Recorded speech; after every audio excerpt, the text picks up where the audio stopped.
이스라엘 민족이 애굽에서 나왔어요. 출애굽을 한 거죠. 출애굽을 하는 과정을 상상해 보면 10가지 재앙이라는 전대미문의 그 난리를 경험했고요. 그리고 홍해 바다가 갈라지는 기적도 경험하고 하늘에서 내리는 만나도 경험을 합니다. 그렇게 애굽에서 나온 지 3개월 만에 시내 산에 이르렀고 시내 산에서 11개월을 지내면서 하나님으로부터 율법을 받았어요. 이 백성들은 율법에 순종하겠다고 하나님 말씀에 순종하겠다고 고백도 했죠. 그리고 시내 산을 출발해서 다시 광야 생활을 시작합니다. 오늘 우리가 함께 읽은 본문은 시내 산을 출발해서 다시 광야로 나온 후에 가데스 바네아라는 곳에 이르렀을 때 일어난 사건이거든요. 우리 지도 한번 잠깐 보고 갈까요? 우리 보이실지 모르겠는데요. 이 빨간색 레이저 포인트 혹시 보이시나요? 이쪽이 애굽 땅입니다. 애굽 땅. 그리고 여기 고센이라는 곳이 이스라엘 백성이 애굽에서 거하던 곳이었고요. 여기서부터 이제 출발했어요. 출애굽을 해서요. 쭉 내려와서 여기가 시내산입니다. 여기서 율법을 받았고요. 그리고 다시 광야로 출발을 해서 오늘 여기에 이르는 거예요. 가데스 바네아라는 곳에. 오늘 민수기 13장의 본문이 바로 여기입니다. 근데 여기서 보시면 알겠지만 이쪽이 가나안 땅이거든요. 이스라엘 백성들이 가야 할 땅. 여기서 그냥 직선거리로 가면 가나안 땅 그렇게 멀지 않은 곳이에요. 뭐 한 2, 3주면 금방 걸어갈 수 있는 곳이에요. 그런데 광야에서 40년을 지내잖아요. 이렇게 뺑뺑 돌면서 40년 지내서 이렇게 가나안 땅을 들어가죠. 오늘은 여기서 있었던 이야기를 한번 해보려고 합니다. 예, 됐습니다. 자, 가데스 바니아에 딱 이르러서 가나안 땅이 바로 이제 앞에 보인단 말이죠. 이렇게 직선거리로 가면 금방 가요. 그래서 하나님은 모세에게 저 가나안 땅에 들어가야 하는데 가나안 땅을 정탐할 정탐꾼들을 선별해서 저 땅에 먼저 좀 보내라, 정탐하고 와라 이렇게 말씀을 하세요. 민수기 13장 1절에서 3절이에요. 제가 한번 볼게요. 여호와께서 모세에게 말씀하여 이르시되 사람을 보내어 내가 이스라엘 자손에게 주는 가나안 땅을 정탐하게 하되 그들의 조상의 가문 각 지파 중에서 지휘관 된 자 한 사람씩 보내라. 모세가 여호와의 명령을 따라 바란 광야에서 그들을 보냈으니 그들은 다 이스라엘 자손의 수령된 사람이라. 이스라엘 백성이 12지파니까 각 지파에서 한 명씩 뽑은 거예요. 12명을 뽑았죠. 아무나 뽑지 않습니다. 어떤 사람을 뽑아요? 각 지파의 지휘관들을 뽑아요. 수령된 사람들. 생각을 해보세요. 200만 명 정도 되는 인구에서 12명을 추려서 뽑은 거예요. 이게 그냥 사람들이 아니죠. 어떤 사람들이겠습니까? 지성과 인성을 겸비했을 것이고 영성으로도 되게 탁월한 사람들 아니었겠습니까? 하나님을 잘 알고 또 하나님에 대해서 잘 가르치기도 했던 사람이었을 거예요. 오늘날 교회로 치면 뭐 목회자, 장로, 권사, 집사, 순장, 교사 이런 사람들 중에서 추려서 뽑은 거죠. 4절부터는 이들의 이름이 한 사람씩 기록되거든요. 구체적으로 200만 명 중에서 뽑힌 12명이에요. 가문의 영광 아닙니까? 이 이름이 기록되어 있다는 사실 자체가. 이 중에서 갈렙과 여호수아도 포함되어 있죠.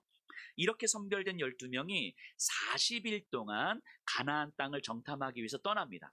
그리고 돌아와요. 13장 25절에서 27절이에요. 정탐 후에 정탐하고 돌아왔습니다.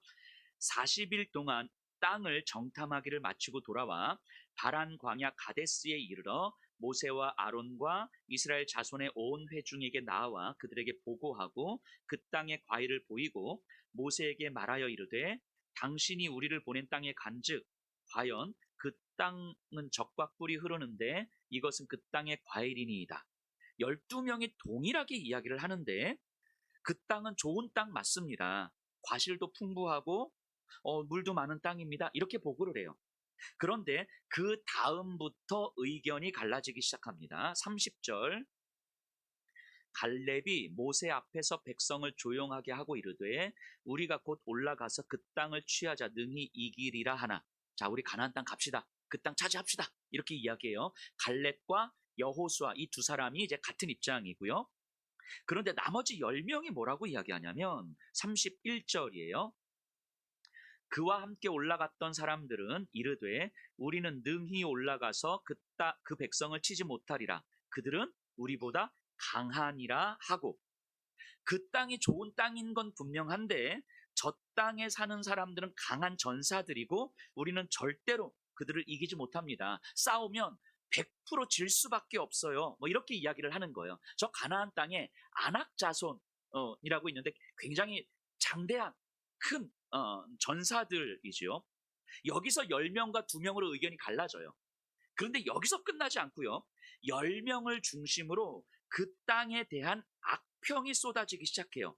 그 땅에 사는 사람들은 강한 사람들이고 우리는 절대로 그들을 이길 수가 없고 우리가 저 땅에 들어가려고 하면 필시 우리 모두 죽을 것이다. 이렇게 이야기가 퍼지는 거예요. 자, 어떻게 퍼졌는지 보세요. 14장 1절에서 3절이에요. 온 회중이 소리를 높여 부르짖으며 백성이 밤새도록 통곡하였더라. 이스라엘 자손이 다 모세와 아론을 원망하며 온 회중이 그들에게 이르되 우리가 애굽 땅에서 죽었거나 이 광야에서 죽었으면 좋았을 것을 어찌하여 여호와가 우리를 그 땅으로 인도하여 칼에 쓰러지게 하려 하는가? 우리 처자가 사로잡히리니 애굽으로 돌아가는 것이 낫지 아니하랴. 자, 지금 이 분위기가 상상이 되시나요? 온 회중에게로 소문이 막 퍼지는 거예요. 이 소문이라는 게 특히 이제 불평하는 소문이라는 게 이제 퍼지기 시작하면 이게 불어나잖아요. 심지어 이게 한 200만 명 정도의 인구 사람들에게 이제 퍼지기 시작한 거예요. 그러니까 뭐 가나안 사람들이 우리 정탐꾼들을 죽였다더라. 이제 우리까지 죽이러 지금 오고 있다더라. 지금 도망가지 않으면 우리 모두 죽게 생겼다. 뭐 이런 얘기들이 막 들리는 거죠. 그러니까 이 백성들은요, 이 모세를 원망하고 통곡하면서 어떻게 해야 되나 이 대안을 찾고 있는 거예요. 그러다가 어떤 대안을 찾냐면 4절입니다. 모세와 아론이 이스라엘 자손의 4절이요. 이에 서로 말하되 우리가 한 지휘관을 세우고 애굽으로 돌아가자 하매. 자, 이들이 세운 대안입니다.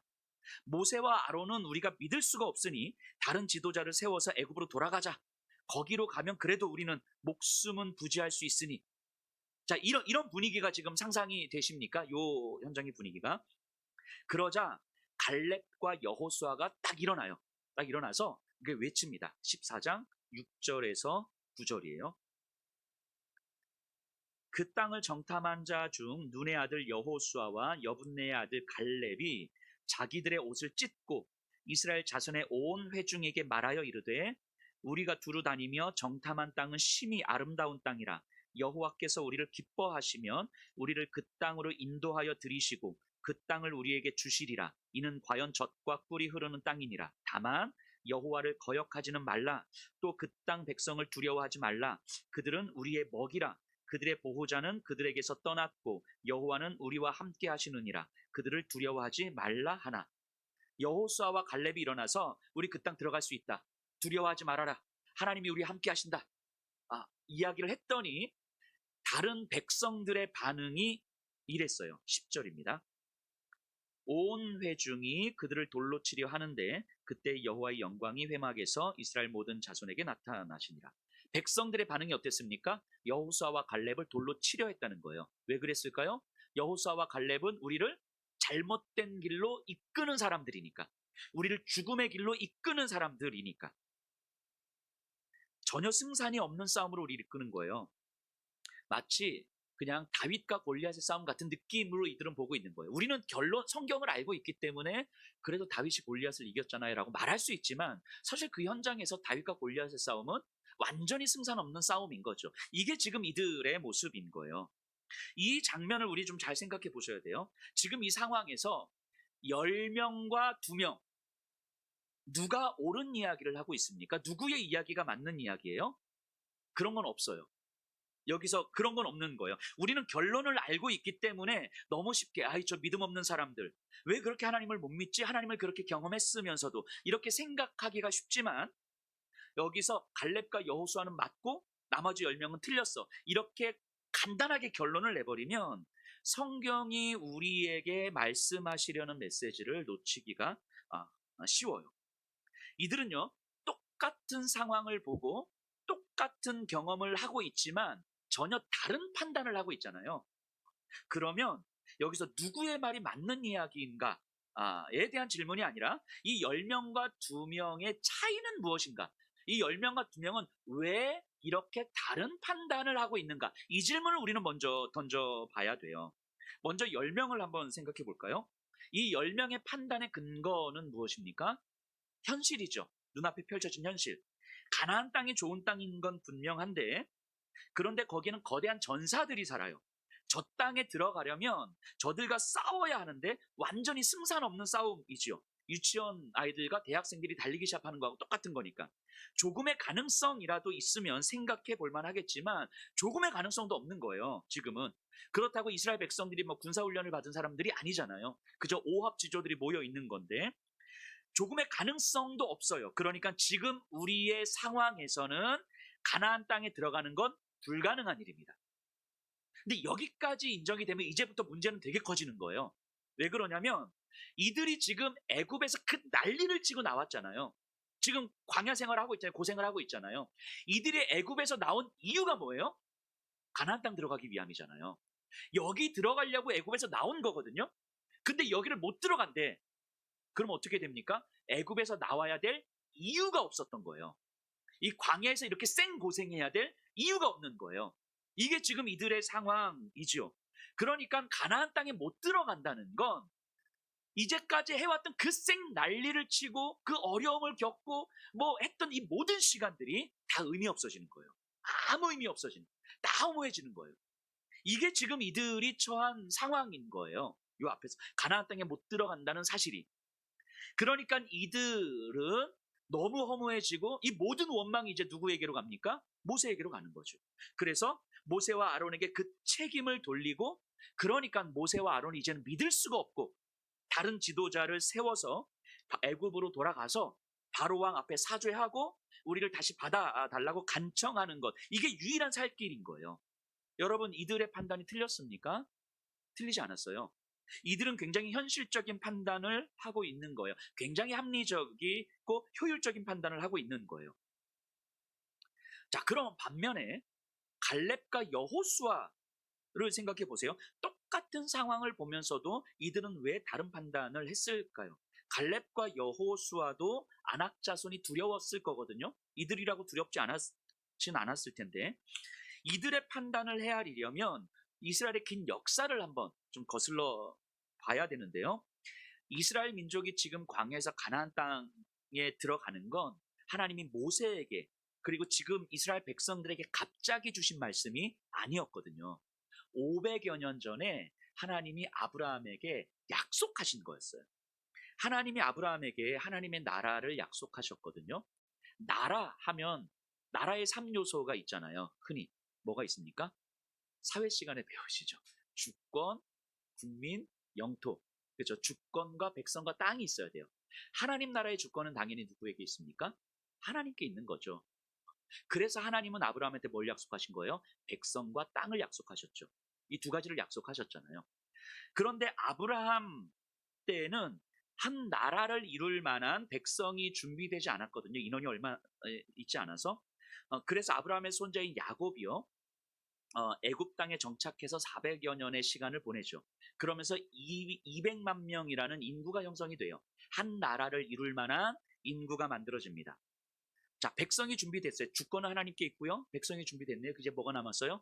땅 남았잖아요. 그래서 하나님께서 이 땅 주시겠다고 한 거예요. 그래서 애굽에서 나온 거죠. 내가 아브라함에게 약속한 적과 꿀이 흐르는 그 땅, 하나님의 나라를 이룰 그 땅, 내가 너에게 이제 이루어 줄게. 이제 애굽에서 나가자 해서 가나안 땅으로 출발을 한 거죠. 그러니까 오래전 조상들이 애굽 땅에 정착하게 된 것도, 지금 이스라엘 백성들이 애굽에서 나온 것도 모두 그때 하나님께서 그냥 주시는 약속이 아니라 500여 년 전에 하나님이 아브라함에게 하신 약속이었고, 그 약속을 하나님은 단 한순간도 잊지 않으시고 기억하시고 이루어 주셨고 이루어가는 과정이었고, 그리고 지금 또 다른 때가 돼서 이제 땅을 주실 때가 돼서 애굽에서 데리고 나온 거예요. 그러니까 당연히 그 긴 시간 동안 준비해 오신 하나님께서, 긴 시간 동안 약속을 지키고 계신 하나님께서 저 땅에 들어가게 하실 거죠. 하나님은. 그 방법이야 아직 우리는 잘 모르겠지만 그 긴 시간을 준비하신 신실한 하나님이시라면 어떻게든 하실 거예요. 우리는 믿고 순종하면 되는 거죠. 이게 갈렙과 여호수아의 판단의 근거였어요. 하나님에 대한 긴 500여 년이라는 시간을 통해서 하나님을 보고 있는 거죠. 그런데 여기서 이제 한 가지 궁금한 건 뭐냐면 나머지 10명의 각 지파 지도자들이요. 이 10명의 정탐꾼들이 그들이 하나님이 아브라함에게 하신 약속을 몰랐을까 싶은 거예요. 이들은 각 지파의 지도자들이었잖아요. 알았을 것 같거든요. 하나님의 말씀을 정말 충분하게 배우고 가르칠 수 있었던 사람들인데 그런데 충분히 아브라함에 대한 약속을 알고 믿고 있었던 사람들인데 어떻게 이렇게 다른 판단할 수 있었을까 싶은 거예요. 오늘날 우리도 좀 비슷하지 않을까 싶어요. 오늘날 우리는 죽음을 이기신 부활의 그리스도를 모릅니까? 몰라서 십자가의 길을 걷는 게 그렇게 어려운 걸까요? 전능하신 하나님을 모릅니까? 몰라서 매 순간 하나님을 의지하는 것이 그렇게 어렵습니까? 처절하리만치 추악한 나를 용서해 주신 하나님의 은혜를 모릅니까? 몰라서 누군가 한 사람을 용서하는 것이 그렇게 힘든 것입니까? 아니잖아요. 몰라서 그런 게 아니잖아요. 우리 다 알거든요. 우리 다 믿거든요. 그런데 하나님의 은혜가 현실의 두려움, 불안함, 분노와 미움을 해석하는 근거가 되지 못하는 이유가 뭐냐는 거예요. 다 알고 있는데 왜 그 하나님의 은혜가 내 현실을 해석하는 근거가 되지 못하는가? 아브라함에게 하신 하나님의 약속을 다 알고 있는데 왜 갈렙과 여호수아는 현실을 해석하는 근거가 하나님의 약속인데 왜 10명은 근거가 되지 못하는가 하는 거예요. 본문은 지금 이 질문을 우리에게 던지고 있는 거죠. 여기에 신앙의 신비함이 있어요. 신앙의 본질이 여기에 있는 거죠. 신앙이라고 하는 건 단지 믿습니다. 어떤 결단 이런 게 아니에요. 하나님과의 관계를 맺어가는 과정이죠. 관계를 맺어간다는 의미가 무엇입니까? 함께 보낸 모든 시간들이 차곡차곡 쌓여서 서로에 대한 이해를 깊이 만들어가는 거잖아요. 그만큼 서로에 대한 신뢰를 쌓아가는 거죠. 관계를 깊이 맺어갈수록 더 깊이 이해하고 더 신뢰하게 되는 거죠. 보이지 않는 부분까지도 믿게 되는 거예요. 갈렙과 여호수아는요, 하나님에 대한 이해가 500여 년이라는 긴 시간을 통해서 이루어지고 있는 거예요. 반면에 10명은요, 하나님에 대한 이해가 바로 지금 눈앞의 현실로 이루어지고 있는 거죠. 차원이 다른 거예요. 이들이 배운 하나님은 같은 하나님이지만 하나님에 대한 실제적인 이해는 완전히 다른 거예요. 이들이 맺고 있는 하나님과의 실제적인 관계는 완전히 다른 거죠. 하나님과 함께 보내는 그 모든 시간들이 차곡차곡 쌓여서 하나님에 대한 이해와 신뢰를 만들어가는 것, 그 과정을 신앙이라고 하는 거예요. 그 시간들을 통해서 하나님이 내 삶에 더 깊이 관여하시도록 나를 내어주는 삶을 사는 것이고 내가 하나님께 더 깊이 들어가는 삶을 사는 거예요. 하나님과 더 깊은 신뢰적 관계를 맺어갈수록 500여 년 전 아브라함과 약속을 맺으셨던 그 하나님이 오늘 지금도 내 삶의 현장에서 말씀하시는 하나님이라는 것이 믿어지는 거예요. 그러면 500여 년 동안 그 약속을 이루시기 위해서 잠시도 쉬지 않으셨던 하나님이 일하셨고 그 하나님이 오늘 다시 나에게 말씀하신다는 사실이 믿어지는 거예요. 그러면 내 눈앞에 있는 가나안 땅의 아낙 자손을 볼 때, 그 거대한 전사들을 볼 때 어떤 생각을 먼저 하겠습니까? 무섭고 두렵지만 500여 년을 준비해 오신 하나님의 눈에 저들은 어떻게 보일까? 이 생각을 먼저 하게 되는 거죠. 500여 년을 준비해 오신 하나님의 일하심에 비하면 저들은 아무것도 아닐 수 있겠구나. 이게 믿어지면 전쟁하러 갈 수 있는 거예요. 이게 믿어지면. 하지만 10명의 정탐꾼과 백성들은요, 하나님을 알고 있었고요, 아브라함의 언약도 알고 있었지만 그 하나님과의 실제적인 관계는 매우 얕은 거예요. 얕으니까 이들은 하나님과의 관계 속에서 현실을 보는 것이 아니라 그냥 현실이 전부가 되는 거죠. 하나님을 관계로 경험하는 것이 아니라 사건으로 경험하고 있는 거예요. 이런 거죠. 애굽에서 나오게 하신 하나님, 홍해를 건너게 하신 하나님, 만나를 주신 하나님, 물을 주신 하나님, 그 하나님의 능력을 기억하고 있는 거죠.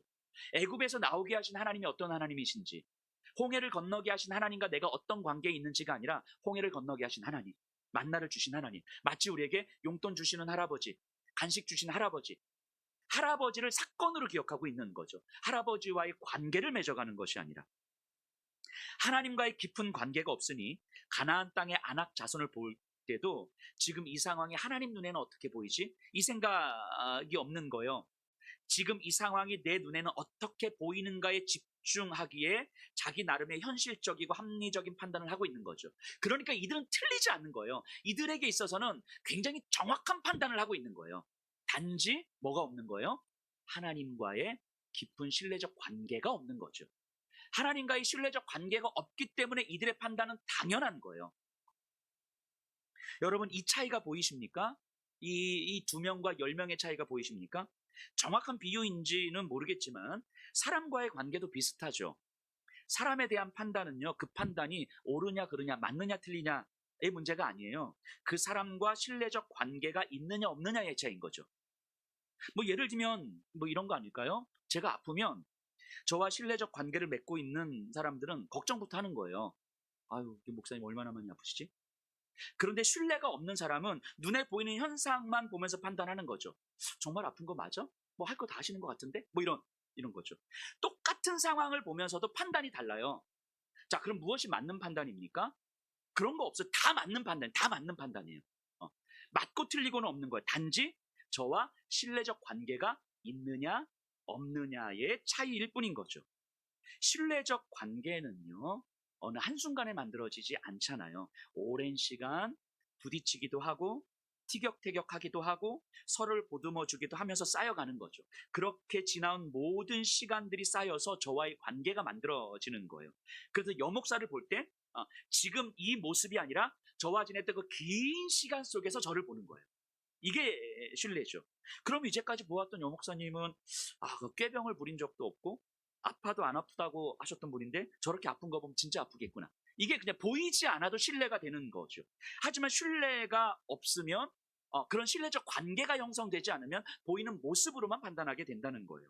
그러니까 여목사를 설교, 신방 이런 사건들로만 기억하면 신뢰적 관계를 쌓지 못하고 신뢰적 관계를 쌓지 못하면 긴 시간 속에서 저를 보는 것이 아니라 짧은 이 현실 속에서만 저를 보게 되는 거죠. 그게 틀린 게 아니에요. 틀린 게 아니라 그게 최선일 수밖에 없는 거예요. 단지 관계의 문제라는 거죠.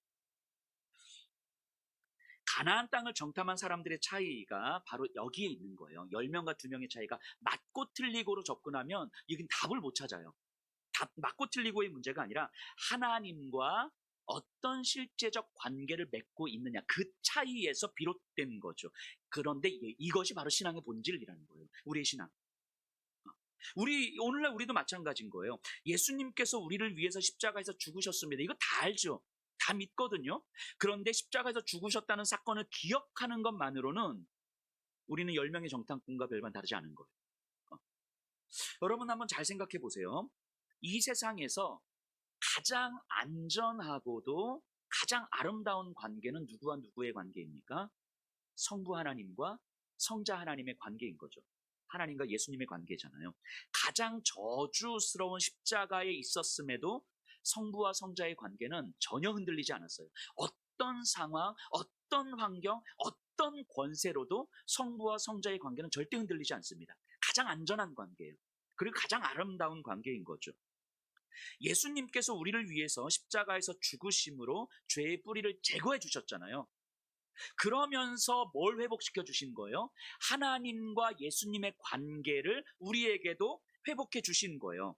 그래서 우리도 성부 하나님과 관계 안에 들어가게 된 거예요.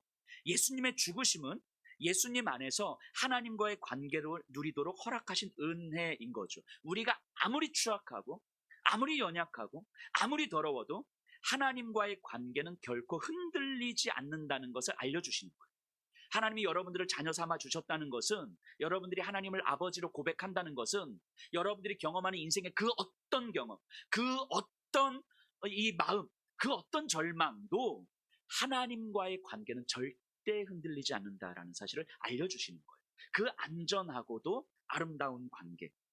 내 마음이 어떠하든 우리는 하나님 안에 있는 관계를 경험해 가는 거예요. 그리고 나가 가장 아름답고 풍성하게 만들어주는 그 사랑의 관계 안에 내가 있음을 알게 해주시는 거예요. 그것 때문에 예수님이 인간이 되신 것이고 십자가에서 죽으신 것이고 부활하신 거죠. 이게 복음이잖아요. 우리에게 들려지는 복음. 그래서 복음은 예수님이 십자가에서 죽으셨어요. 부활하셨어요. 저 그거 알아요. 이게 아니고 그렇게 죽으시고 부활하신 예수님으로 인해서 지금 내가 하나님과 어떤 관계에 놓여져 있는가. 나의 그 처참하고 초라한 모습에도 불구하고 하나님은 나를 여전히 사랑하신다는 것이 받아들여지는 거예요. 완전 절망적 상황 속에서도 하나님은 나를 여전히 사랑하시고 여전히 내가 안전한 관계에 놓여져 있다는 사실이 받아들여지는 거예요. 이게 하나님과 나와의 관계 맺고 있는 모습이죠. 이게 복음이잖아요. 그래서 오늘 살아가는 나를 결정하는 힘이 되는 거잖아요. 그런데요, 가장 안전하고도 아름다운 이 관계는요, 분명 은혜로 허락된 관계이지만 거저 누려지지는 않습니다. 하나님과의 실제적 관계를 맺어가는 이 긴 시간, 치열한 시간, 영적 몸부림의 시간이 필요해요. 여러분, 아주 솔직하게 이야기하면요, 우리가 하나님과의 관계가 가장 안전한 관계구나를 선명하게 경험할 때가 언제입니까? 여러분, 혹시 하나님이 돈 많이 주셨을 때입니까? 건강 주시고 자녀가 모두 잘 될 때입니까? 하나님이 은혜를 주셔서 우리 아이가 서울대학교 갔어요. 이건 사실 하나님과의 관계를 자랑하려기보다는 내 자녀 자랑하고 싶은 거잖아요. 하나님 은혜 주셔서 이번에 50평 아파트로 이사했어요. 이거 하나님과의 관계 부럽죠. 저도 부러워요. 그러니까 하나님과의 관계를 자랑하기보다는 나를 드러내고 싶은 거잖아요. 여러분, 하나님과의 관계가 가장 안전하다는 것을 경험할 때가 언제입니까? 내가 가장 안전하지 않을 때죠. 내가 가장 안전하지 않을 때. 나에게 어떤 것도 안전이 될 수 없는 상황인데 하나님이 믿어져. 그래서 오늘 살아가. 여전히 눈물 흘리고 아프고 절망하고 막 내가 초라하고 내가 정말 미워 죽겠는데 하나님이 믿어져. 그래서 오늘을 그저 살아가는 거예요. 그때 하나님과의 관계가 어떤 관계인지를 경험하게 되는 거죠. 바꿔 말하면 하나님과의 관계는 어느 날 갑자기 누려지는 게 아닌 거예요. 오랜 시간 숱한 눈물과 상처를 끌어안고 절망 속에서 발버둥 치다가 쓰러지는 그 시간들, 하나님으로 인해서 기뻐하며 찬양했던 그 시간들, 함께 믿음 생활하는 사람들과 웃고 울었던 그 시간들이 차곡차곡 쌓여서 만들어져 가는 거예요. 치열한 몸부림을 통해서 만들어지는 거죠. 아무리 교회를 오래 다녀도요, 이런 치열한 영적 몸부림의 시간들이 쌓여지지 않으면 그저 단편적인 이 사건들만이 기억에 남아있으면 10명의 정탐꾼하고 비슷한 거죠. 제가 종종 가는 기도원이 있거든요. 가평에 있는 필그림 하우스라는 곳인데 거기에는 이제 기도실이 2개가 있어요. 침묵 기도실이 있고 통성 기도실이 있어요. 저는 주로 이제 통성 기도실에서 거기 가면 하루 종일 통성 기도실에서 보내요. 제가 통성 기도실에서 기도할 때마다 느끼는 건데 아무도 안 오는 거예요. 통성 기도실에. 제가 소리를 많이 그런지 모르겠지만 어쨌든 근데 그 통성 기도실 전면에 보면 제일 앞에 보면 이게 예배당 이 앞에 보면 예수님이 십자가에서 이렇게 매달려서 피 흘리고 있는 그 그림이 하나 있어요. 이번에도 제가 거기 필그림 하우스에 가서 통성 기도실에서 기도를 하는데 막 의자에 앉아서 막 기도를 하는데 하나님에 대해서 제가 분이 안 풀리는 거예요. 하나님에 대해서 제가 분이 안 풀려서 가슴이 꽉 막혀서 답답해 죽을 것 같은데 하나님은 계속 침묵을 하시잖아요. 그래서 모든 원망이 다 하나님 앞으로 간 거죠. 그래서 발딱 일어나서 기도실 제일 앞으로 나갔어요. 십자가 그 위에 딱 양반다리하고 딱 앉아가지고 소리를 질렀어요. 하나님 앞에 뭐라고 소리를 질렀냐면 당신이 지금 거기에 십자가에 매달려 있으면 어떡하냐고. 당신 전능하신 하나님 아니냐고. 그러면 하늘에 딱 계시다가 기도하는 자들의 편을 들어서 이 땅의 악한 자들 싹 없애주시고 고통을 싹 해결해 주셔야 되지 않냐고. 근데 저 십자가에 피 흘리고 있으면 나보다 더 처절하게 매달려 있으면 도대체 내가 어떻게 당신한테 도움을 요청하냐고. 그것도 아니면 차라리 하늘에만 계시면 내가 하나님 앞에 이렇게 원망이라도 하지. 하늘에 계시니까 이 땅에서 삶이 얼마나 힘든지 모르시죠? 내가 얼마나 힘들고 어려운지 모르시죠? 하나님은 하늘에 그렇게 고상하게 계세요. 하나님은 나는 이 땅에서 그냥 진흙밭을 뒹굴고 있을 테니까 이렇게 원망이라도 할 텐데 그 하나님이 저 십자가에서 피 흘리고 쓰러져 있으면 도대체 나보다 더 처절해 보이면 도대체 내가 어떻게 하냐고. 나보고 이러지도 저러지도 못하게 만드시냐고. 왜 지금 거기 십자가에 매달려 있냐고 막 소리를 질렀어요, 제가. 물론 하나님 아무 말씀도 없으시죠. 그런데 그 그림 속에 예수님이 이렇게 달려있는데 저를 이렇게 지그시 이렇게 바라보시는 것 같은 거예요. 그 그림의 각도가 그랬어요. 그냥 이렇게 이게 그림의 각도가 이렇게 돼 있었어요. 저는 이제 그렇게 저를 바라보고 있는 것처럼 느껴지는 거죠. 그래서 제가 막 소리 질렀어요. 막 그냥 악다구니를 썼죠. 그렇게 바라보지 마시라고요. 정드니까. 예수님하고는 내 정도 들기 싫다고, 짜증나 죽을 것 같다고 막 소리 질렀어요. 근데 그때 저한테 어떤 생각이 이렇게 들어왔냐면, 소리를 막 지르고 있는데, 저렇게 십자가에서 나를 바라보시는 예수님이 안 계시면 어떡하지? 저 예수님이 안 계시면 어떡하지? 그 순간 너무 무서운 거예요. 너무. 저 예수님이 안 계시다는 생각을 하는 게 너무 무서운 거예요, 제 안에서. 정말 세상에 혼자 내버려진 것 같은 그 완전한 고립이 느껴지는 거예요. 지금 내가 저의 아픔으로 하나님 앞에 막 이렇게 매달리고 있는데, 지금 이 상황보다 예수님이 없다는 생각을 하면 그게 더 무서운 거예요, 저한테. 예수님이 안 계시면 나는 정말 무서웠겠다. 그래서 예수님이 십자가에서 피 흘리셨구나. 예수님 안에 있으라고. 어떠한 경우에도 혼자 내버려 두지 않으시려고. 언제든 내 모든 원망 다 받으시면서 나를 바라보시려고. 그게 이제 깨달아지는 거죠. 그렇다고 해서 제 마음의 문제가 해결되진 않거든요, 여전히. 그런데 믿어지는 거예요. 여전히 똑같은데 믿어지는 거예요. 그래서 제가 더 땡깡을 부렸어요. 뭐라고 땡깡을 부렸냐면, 믿어지게 하셨으면 해결을 해주셔야지. 이게 뭐냐고. 하나님을 떠나지도 못하게 하시고, 그렇다고 담대하게 나가지도 못하게 하시고, 도대체 뭐 어떻게 하라는 거냐. 그래서 아무도 통성기도실에 안 들어왔나 싶은 생각도 들어요. 그런데 그렇게 소리 지르는 시간들이 제 인생에서 차곡차곡 쌓여가는 거죠. 제 인생에서요, 이렇게 하나님 앞에 소리 질렀던 시간들이 이번뿐만이었겠습니까? 제 인생의 지난 시간들을 돌아보면서 그 시간들이 차곡차곡 쌓여져 왔던, 그 시간들을 돌아보니까 이제 조금 알겠더라고요. 하나님과 맺어온 관계를 알겠더라고요.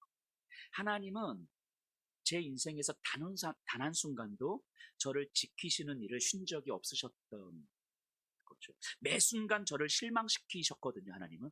정말 그랬던 것 같아요. 매 순간 저를 실망시키셨지만 사실은 저를 지키고 있었던 시간이었던 거죠. 매 순간 저는 하나님을 떠나고 싶었는데 떠나지 못하게 붙잡으셨던 시간, 이게 뭐지?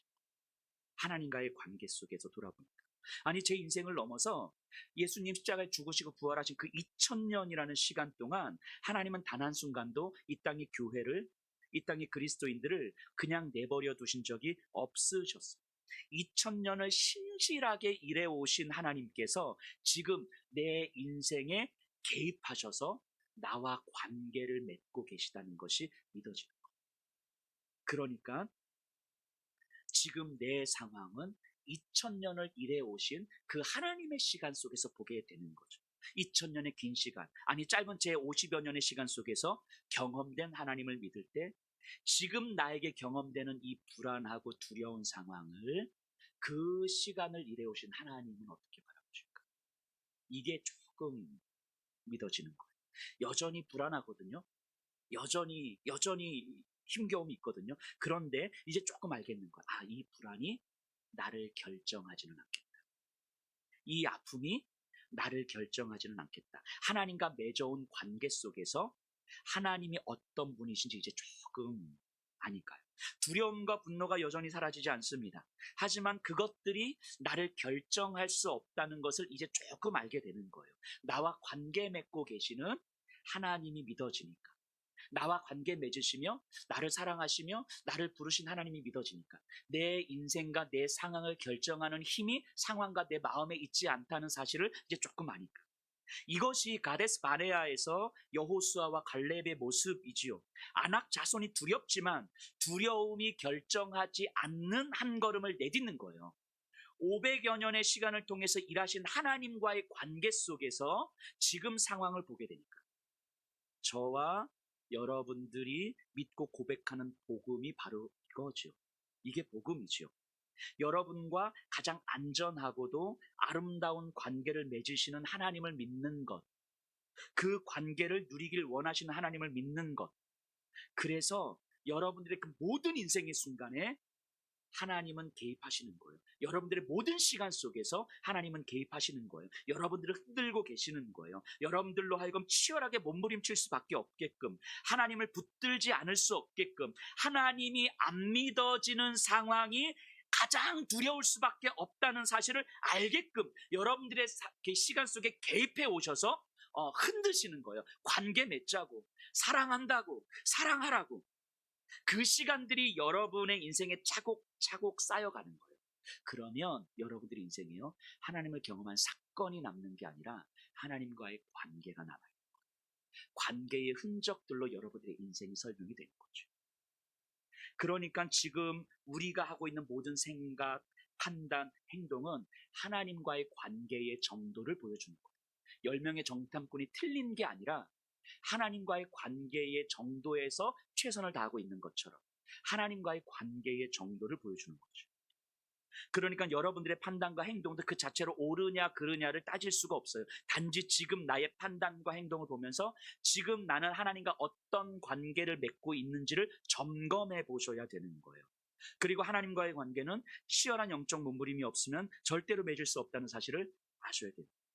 그러니까 우리의 상황이 두려울 때 하나님께 정말 몸부림치면서 간절히 기도하셔야 돼요. 답답하고 억울할 때 소리 질러가면서 하나님께 기도하셔야 돼요. 누군가 미워서 어쩔 줄 모를 때 다윗이 그랬던 것처럼 하나님께 욕도 하세요. 삿대질도 하시고 하나님과 씨름도 하세요. 그런 시간들 해결되지 않아도, 어떤 것도 해결되지 않아도 그 시간들이 쌓여지는 거예요. 그 시간들이 쌓여져 가면서 어느 순간 하나님과의 관계에 있다는 사실을 알게 되는 거죠. 그러다 보면 어느 순간 미움이 사라지지 않아도 미움이 여러분들의 행동을 결정하지 않을 수 있을 거예요. 분노가, 두려움이 사라지지 않아도 분노와 두려움이 여러분들의 행동을 결정하지 않을 거예요. 오히려 내가 예수님께 붙어있는 가지라는 사실, 포도나무에 붙어있는 가지처럼 내가 붙어있는 가지라는 사실을 알게 됩니다. 형편없어 보이는 나를 통해서 풍성한 열매를 맺게 하실 예수님을 소망하게 될 거예요. 그렇게 미움도, 두려움도, 불안도, 분노도 내 안에 끌어안고, 하지만 예수님과 함께 오늘을 걷는 삶을 살게 됩니다. 그게 신앙생활. 그 삶이 갈렙이었고, 그 삶이 여호수아였고, 그 삶이 저와 여러분들입니다. 결국은 하나님과의 관계가 우리의 오늘을 결정해 간다는 사실 기억하셨습니다.